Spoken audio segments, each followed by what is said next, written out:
ശിംശോന്റെ നേരെ ഒരു ബാലസിംഹം അലറി വന്നു. അപ്പോൾ യഹോവയുടെ ആത്മാവ് അവൻ്റെ മേൽ വന്നു.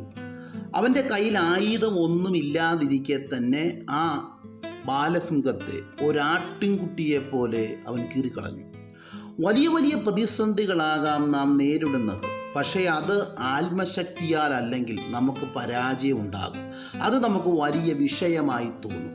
എന്നാൽ നിറവിലാണ് നാം വിഷയങ്ങളെ നേരിടുന്നതെങ്കിൽ വലിയ പ്രശ്നങ്ങൾ നമ്മുടെ മുമ്പിൽ ചെറുതും നിസ്സാരവുമായി നാം അതിനെ ജയിക്കും. ആത്മശക്തിയാൽ നിറയപ്പെട്ട മോശയ്ക്ക് മുമ്പിൽ ഫറവോനും സൈന്യമോ ചെങ്കടലോ വലുതായിരുന്നില്ല. താൻ അതിനെയും യോർദാനെയും ജയിച്ചു.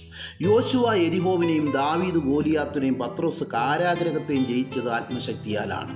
പുതിയ നിയമം പറയുന്നു, നമ്മളുടെ പോരിൻ്റെ ആയുധങ്ങളോ ജഡിയങ്ങളല്ല, കോട്ടകൾ ഇടിപ്പാൻ ദൈവസന്നിധിയിൽ ശക്തിയുള്ളവ തന്നെ.